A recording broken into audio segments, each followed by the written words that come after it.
Howdy, all movie fans. This is Goose for Goose Talks Film. Welcome to our first official episode where I'll be reviewing Argylle, the new film by Matthew Vaughn starring Henry Cavill, Bryce Dallas Howard, Sam Rockwell, and many others. So to stay in the spoiler-free category, I'll do a quick rundown on what the movie's about, my spoiler-free thoughts. If you do want to watch this movie without any spoilers, you can listen to what I have to say if you like. If you don't want to, that's fair enough. I don't blame you. We'll jump into the more in-depth spoiler zone, but I'll give you a warning when I get to that point. So Argylle, new movie, released today here in Australia. I'm recording this on Thursday, the 1st of February. It is the biggest movie released this weekend for sure. We've also got the Iron Claw releasing here, but we're getting that a bit later than everyone else in Australia. I think January 18th was the Australia-wide release, but a few places like where I live, we're a bit smaller. We get it a bit later, but we're getting it nonetheless. And Iron Claw episode will hopefully be going live Sunday Arvo / Sunday evening, sorry. So, yeah, stay tuned for that. Back into Argylle. Like I said, Argylle stars Henry Cavill, Bryce Dallas Howard, Sam Rockwell, Samuel Jackson, and many others that we'll touch on later.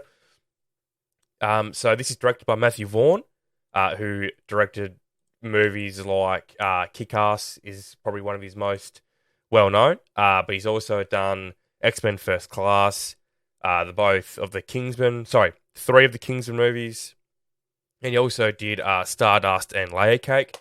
So all these movies are quite well-known, quite famous actually. X-Men First Class is in a lot of people's top 3 X-Men movies, including myself. So he's a very renowned director, and I'm a fan of his for sure.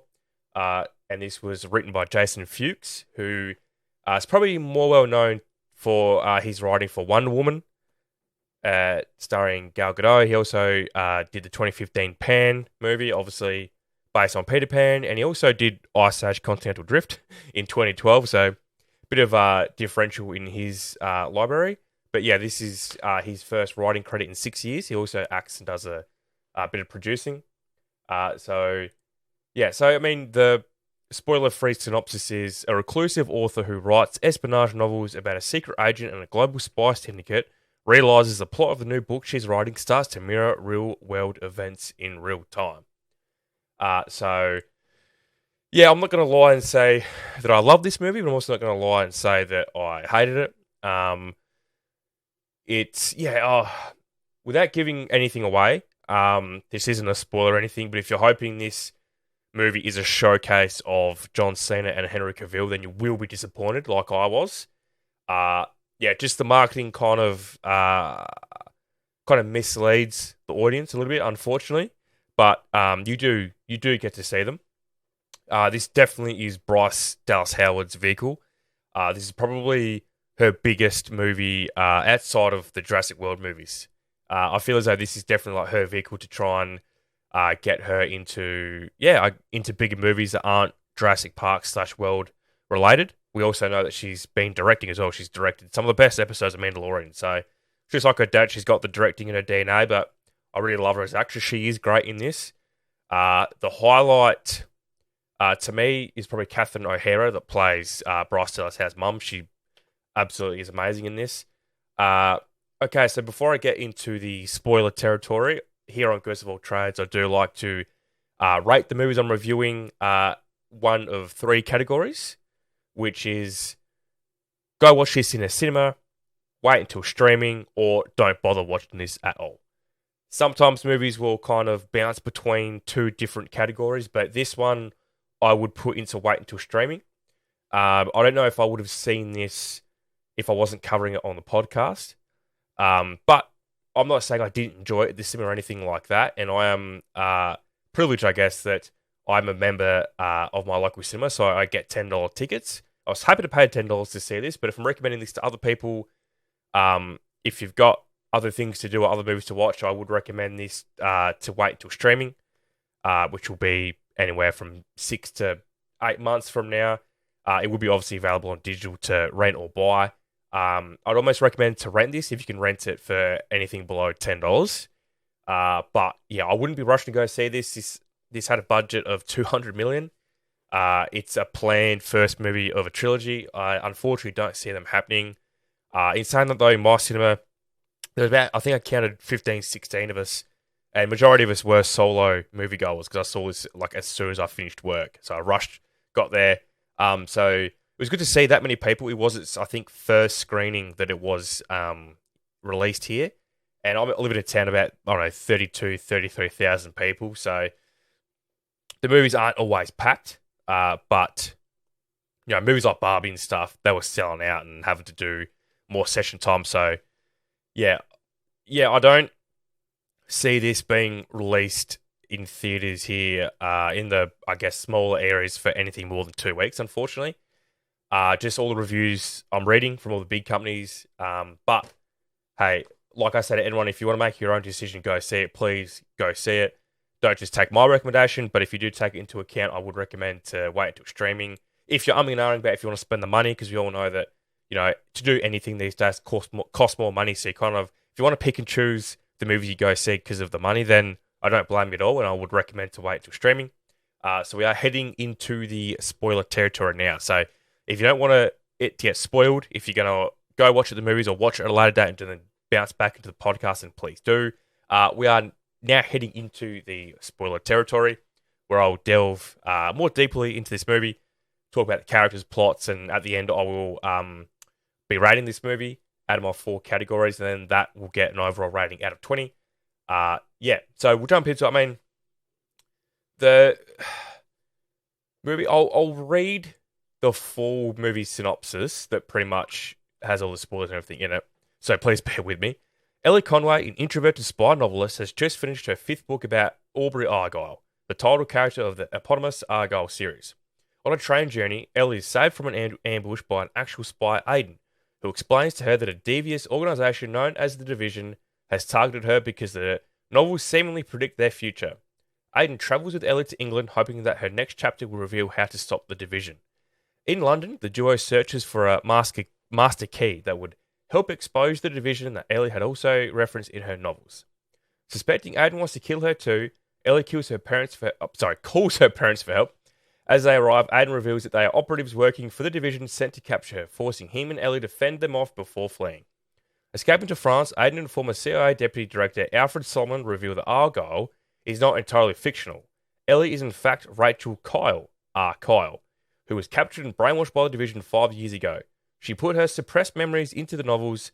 With the latest Argylle novel, Ellie was about to reveal the whereabouts of the Master Key before her cover was blown.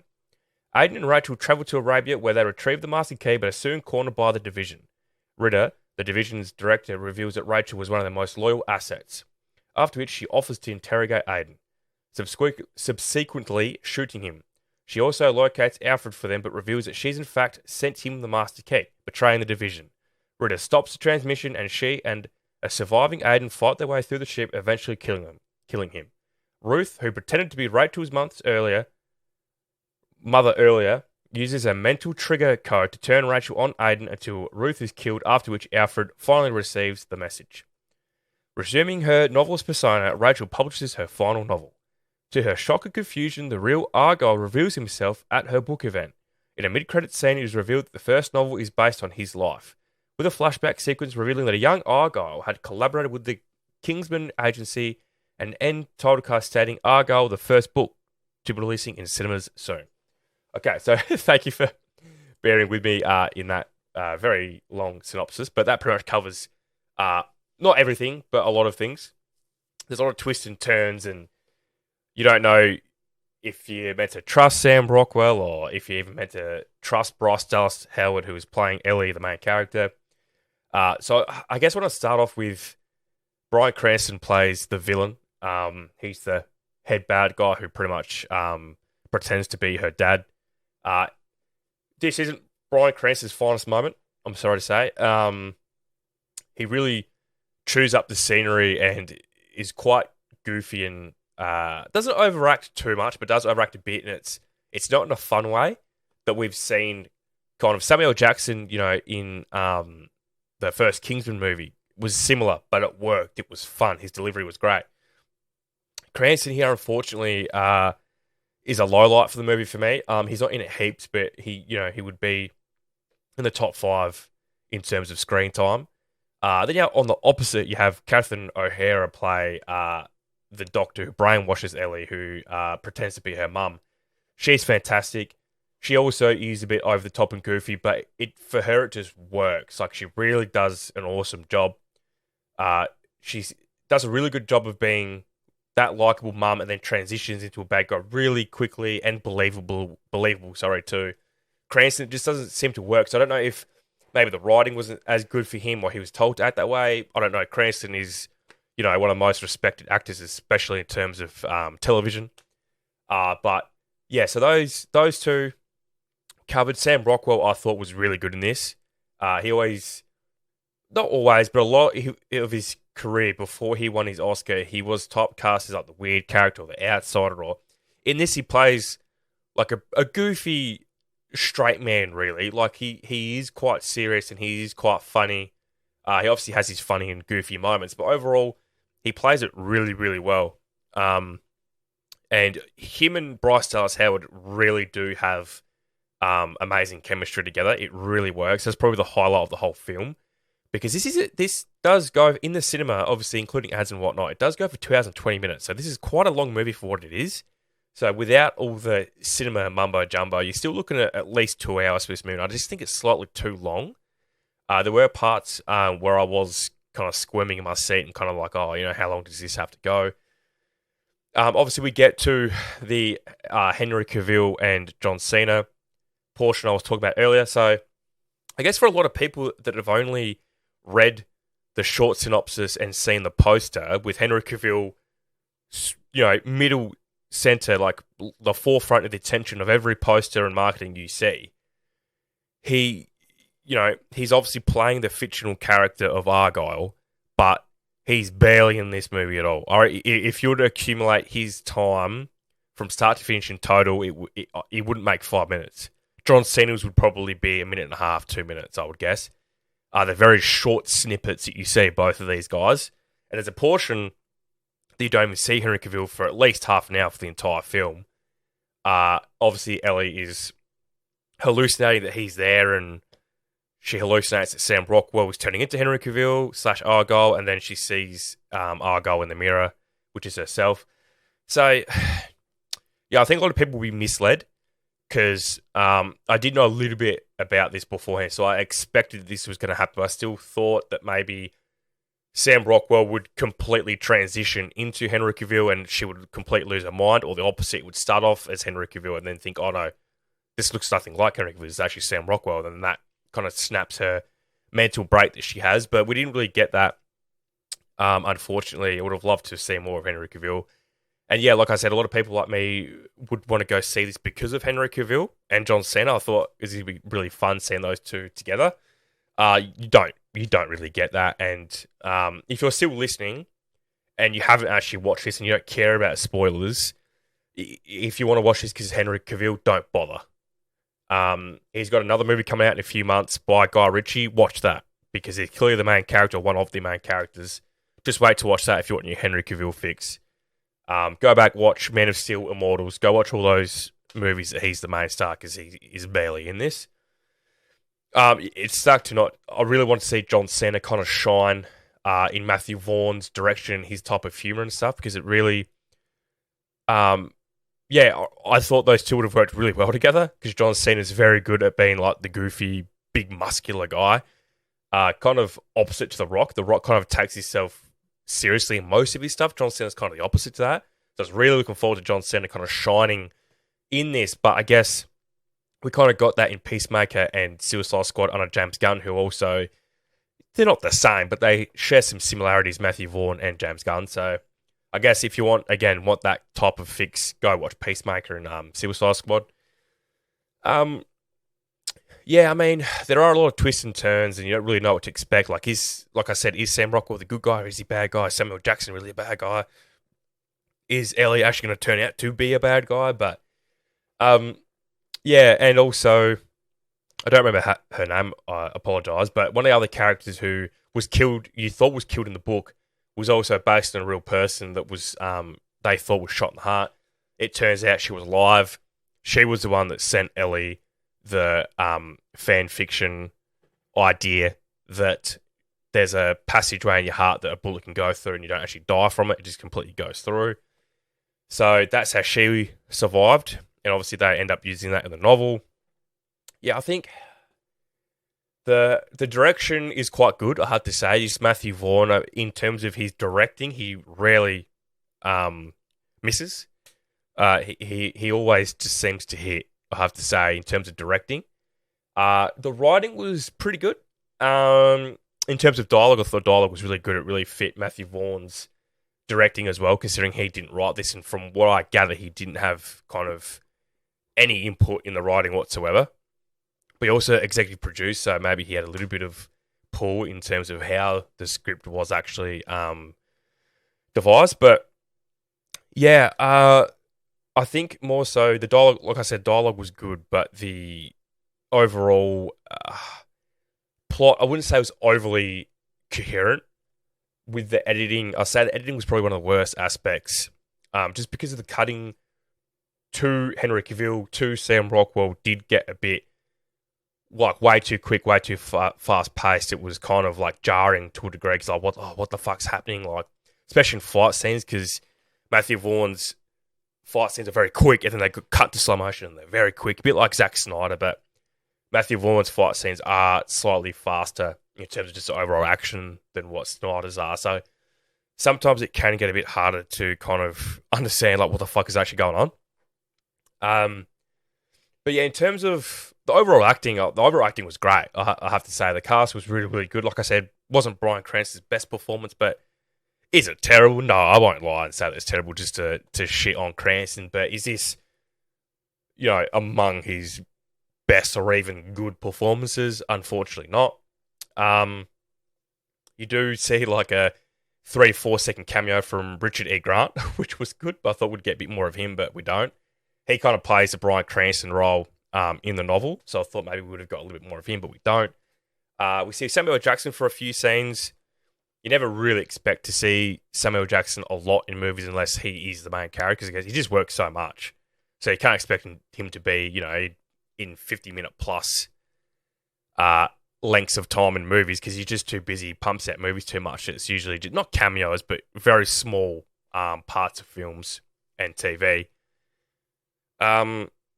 Like I said, touch on Catherine O'Hara. She was phenomenal. Her and Sam Rockwell probably, like, in terms of the acting, probably the best actors. I didn't see enough of Henry Cavill or John Cena to really rate their acting. I know that sounds stupid, but I just didn't see a lot, unfortunately. Bryce Dallas Howard was really fun. I thought that if they wanted to use this as her vehicle to kind of propel her more in her acting career, then I think her performance itself was really good. And I think a lot of directors and executives should look at this performance and think, hey, we've got ourselves a fucking star here. Let's use her. In terms of the movie itself, that might not help her case, but that's not always the case when it comes to actors becoming bigger and whatnot. Sometimes it will happen overnight, sometimes it won't. Bryce Dallas Howard is a well-known name because of, obviously, Ron Howard, but also, she was in Spider-Man 3. She played Gwen Stacy. She's in the Jurassic World trilogy. She's in also a lot of other movies as well, but the Jurassic World trilogy is definitely her biggest movies. But yeah, her and Sam Rockwell, like I said, great chemistry. Awesome work for those two. Yeah, I think the runtime, I'll be interested to see what the official runtime of this movie is outside of the cinema. If we get a director's cut or something, I'm not sure. A director's cut, I don't think, would add anything. If you're having a movie that goes for 2 hours or more and it's this type of, it's not really an epic story or an epic movie, surely you don't need another, 15 to 40 minutes of extra footage to really tell this story, because I think a lot of scenes could have been cut out. Just a lot of, I don't want to sit here and say this is slow paced or, it's a slow burn, because it's not. It's a lot of action. It's a lot of stop start. And it gets to a point where it's continuous action, but it's kind of like compared to a wrestling match where you think you're getting an ending and it's kind of like they call a false ending, where they do everything to tell the viewer that this is going to end. We know what you guys are going to expect. This is how it's going to end. And they boom, they switch it. No, this isn't really happening.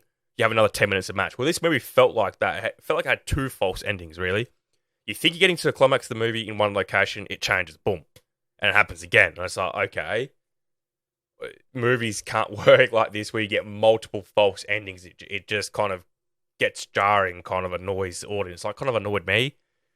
Like I said, everyone's going to be in different moods and stuff when they go see this. I had just, done a 6.5 hour shift. I'd literally rushed from work to go see this. So I wasn't tired. I was still wired from work, so I didn't really give myself a chance to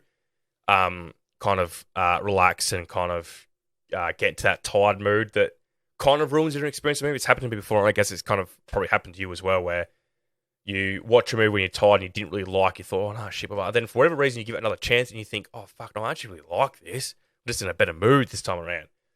I don't think this is the case for me. Will I rewatch this?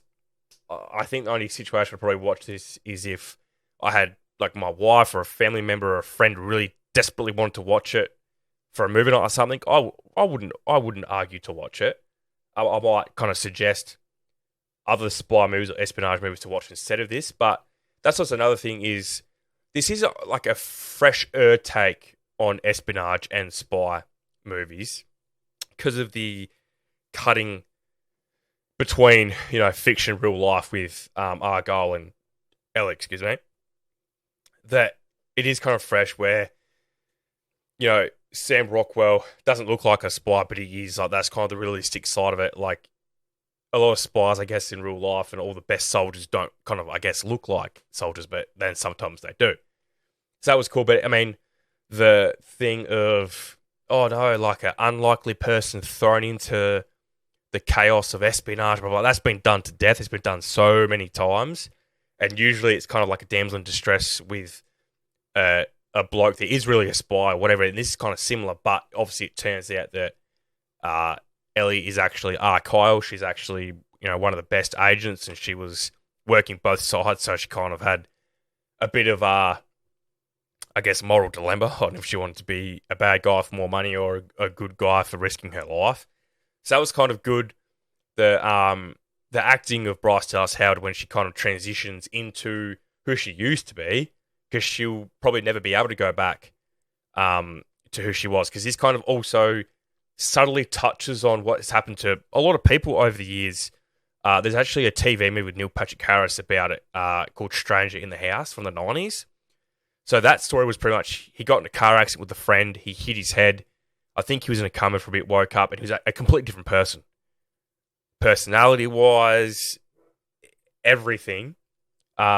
So that kind of gets touched on here where she gets told all these things, she has the memories, but she's never going to be that person again, because previous Ellie, Kyle, Rachel, I think her name was, she was a dog person, had cats, couldn't stand them, and all this and all that, and then now, since she got brainwashed, Ellie loves cats, she's got her cat, I forget his name, he's in a little backpack, he's featured throughout the movie, but CGI majority of the time, which is a shame, because the CGI is a bit clanky here and there, which is a bit disappointing, but I could see why a lot of scenes they did do it, a lot of action scenes involving him, so that's fine, but yeah, I did appreciate the subtle touch on the real life thing of, hey, look, she's unfortunately never going to be the person that she is, or obviously it's got the romantic ending that her and Sam Rockwell end up together anyway, because it's revealed that before she was brainwashed, her and Sam Rockwell were an item. They did actually love each other. And he obviously, when he in the scene in the bathroom, when he says he wants to kill Ellie, I think it's more so referring to the fact that he doesn't like this version of her. Like, he wants things to go back to how she was when he loved her. And I think he grows to love this version of her just as much for her faults and her pros. And I think it's a good love story in the sense that they both are kind of in different scenarios where, Ellie, her first introduction to him is he looks like a homeless man on a subway, pulls out a gun, kills a bunch of all these people and says, trust me. And then she ends up growing to love him. So he loved Rachel so much. and he hates cats. He's allergic to cats, and also it takes a lot for him to Alfie's the name of the cat. I just thought of it.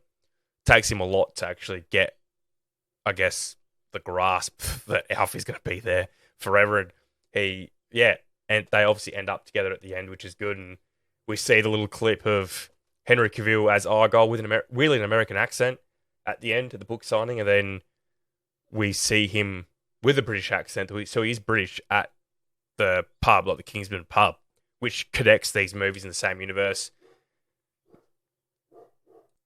Oops, sorry about that. So, yeah, Matthew Vaughn has confirmed that these movies are connected. Argylle is meant to be the first of a trilogy, and there's also meant to be a third franchise that's involved in a crossover that was meant to happen with Kingsman, Argylle, and this third unnamed thing. I don't unfortunately see it happening. Well, if it happens, it happens in a Kingsman movie, because I don't see Argylle getting any sequels. I mean, $200 million is a lot, and for a lot of people that doesn't know how box office stuff works, majority of the time, so 90+% of the time, the cinemas will get 50%, and the movie company will get 50%, the distribution company. So, $200 million, so the cinema will get $100 million of that. So this really has to make hundreds of millions of dollars at the box office for this to be a profit. I don't see this surpassing $400 million at the box office. I would love to be proven wrong, but this is massive budget for what it is. If I was to guess, how much this costs, I would have maybe said no more than 110 million. So it's really shocking to find that this cost 200 million, and that doesn't include marketing. So when you see a movie has a budget, that does not include marketing ever. So, and this marketing for this movie has been quite extensive. A lot of posters, a lot of trailers. So yeah, this is going to really hurt the bank, I think, unfortunately. And you never like to see that. I see a lot of people, if they hate a movie, they really pray for its downfall. I don't understand that, because movie companies will stop making these types of movies and stop being willing to spend money on movies for us to get these big blockbuster movies. And they're not always going to hit. They're like athletes. They're like any other job. They're not always going to hit. It's not always going to be perfect. You're not always going to like it. It's fine. Don't pray for its downfall, because you're praying for its downfall. It'll be like praying for Avatar's downfall and the Marvel's downfall and all that. Marvel movies, sorry, not the Marvel itself, but the Marvel movies.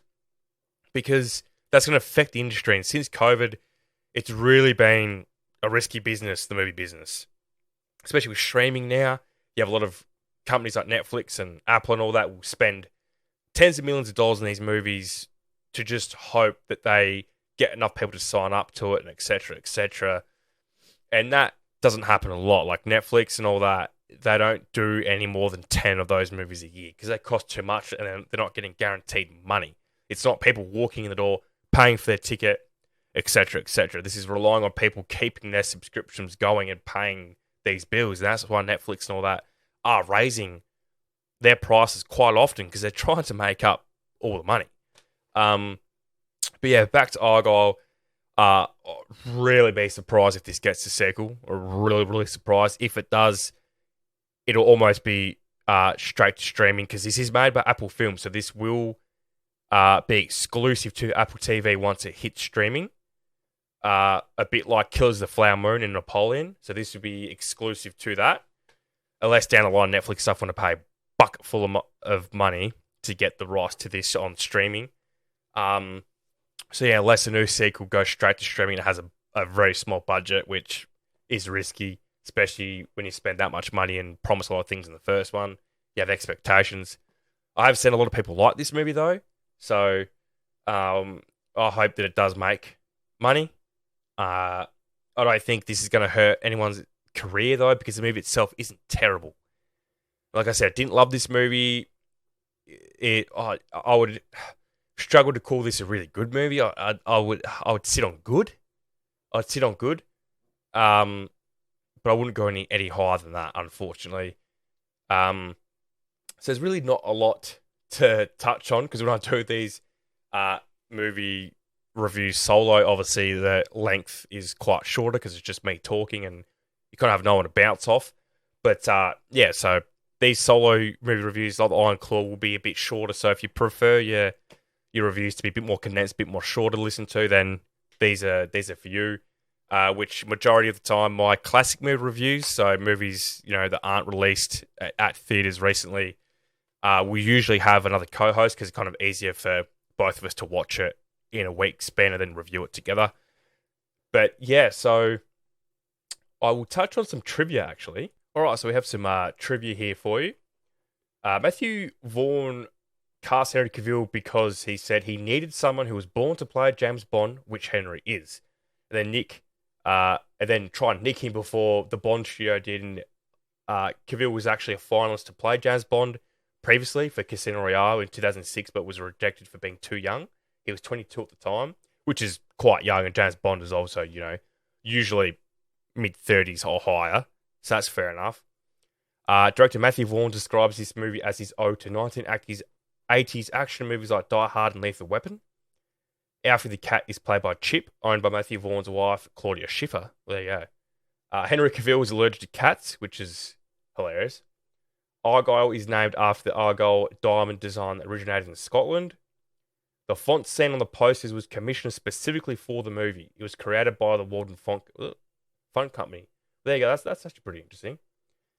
Fourth spy film for Henry Cavill. The other three are The Cold Light of Day, The Man from U.N.C.L.E., and Mission Impossible Fallout.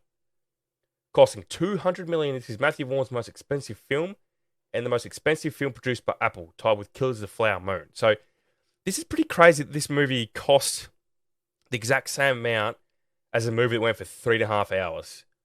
And I know that we don't see the final edit and there's probably hours of filming in total, but there's no way that Argylle had 3.5 hours worth of usable film.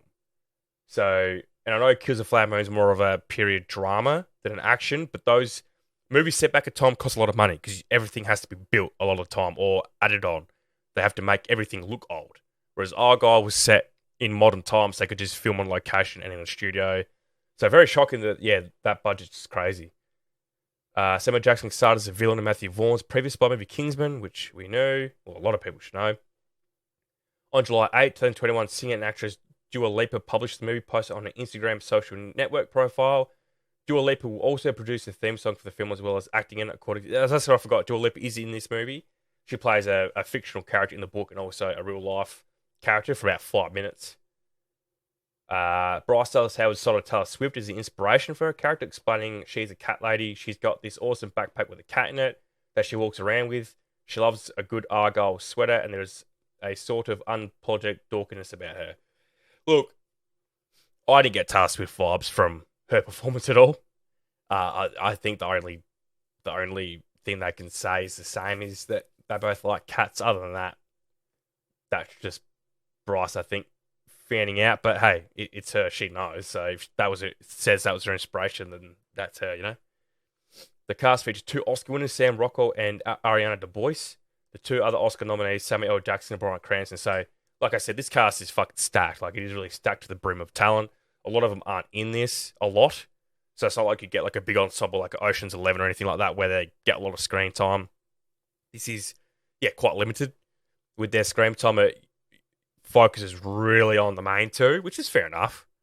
I mean, it's their movie, lead actress, lead actor. So I think I pretty much touched on a majority of the stuff. So I'll get into the rating the movie. So like I said earlier, this will go on 4 categories, which is directing, writing, acting, and cinematography. So each category is rated out of 5, and then the total number is what it gets out of 20. So the directing out of 5, I would probably go a 3.5. Yeah, in terms of his directing overall, I mean, he's a good director. Definitely not one of his best movies in general, and probably not his best directing in general. Majority of his other films I would rate above this in terms of the film itself and his directing, like Kick-Ass, X-Men First Class, Kingsman 2, The Kingsman. So I don't want to rate this too low because in terms of directing, I mean, it does a good job. Does a good job of visual storytelling, which is obviously an important part. So I think I will rate this a 3.5 out of 5 for directing. Probably a bit generous, but I think he's kind of his own villain in the sense of he's set the bar so high for himself that we have to judge him against his other movies, and that's just how it is. And um, probably pulls the score down a little bit. But also, what brings it up is it's still a good directed movie. Like, you can't say this is directed badly. Of all its faults, a lot of it probably isn't the director's fault as such. Obviously, the director has a hand in everything, so you can't say they don't have a touch in anything. But you know what I mean. In terms of writing, yeah, look, like I said, the dialogue is decent, is good. Especially for the main characters. I think their dialogue back and forth is very, very good. And also, it helps from the chemistry of those two as well. But the overall storyline and cohesion of everything, and it can be incoherent at times. You really have to judge the writing for what it is, and that's, really laying the template for the story on how this should and needs to be told. And also how some characters can be portrayed, like Bryan Cranston's character didn't really come off great, unfortunately. So I think I have to be a bit more picky with the writing.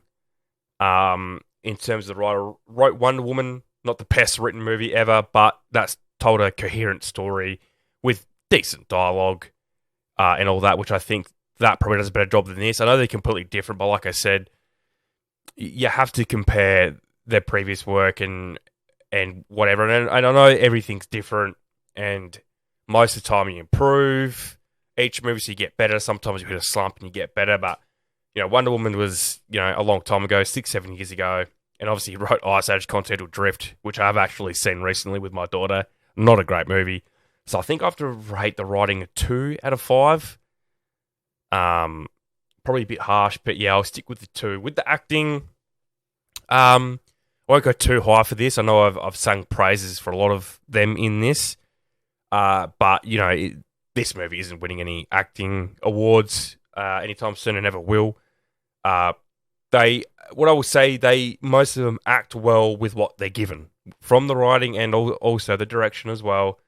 Bryan Cranston's performance will pull this score down. I know I keep shitting on him, but I think, again, like Matthew Vaughn and all that, if you set such a high standard for yourself and you then fail to meet that standard, sometimes you're going to be judged on it. And it's a compliment to him because he set the bar so high, Malcolm in the Middle and Breaking Bad and so many other roles like Trumbo and stuff as well. So, and look, I think I'll give this a 3 out of 5. A 3 out of 5 for the acting. It's like I said, it's not the most amazing acting you ever see, but I think they do really well with what they're given, and they are likable, which is the main point of it. Then we go to the cinematography. So the cinematography was done by George Richmond, who isn't like a massive veteran. He started off as a camera operator for movies like Legally Blonde and Children of Men, which Children of Men is a beautifully shot movie. So he clearly had a hand in that. Probably learned from other people and all that.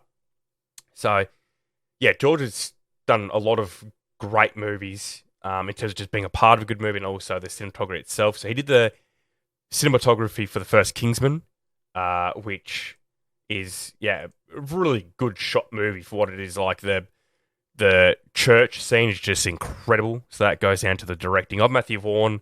Obviously, they collaborate on that, and the cinematography of George. He's done Eddie the Eagle. He's done the Kingsman sequel. He's done the 2018 Tomb Raider movie, which I rate as one of the best video game movies of all time. He did Rocket Man.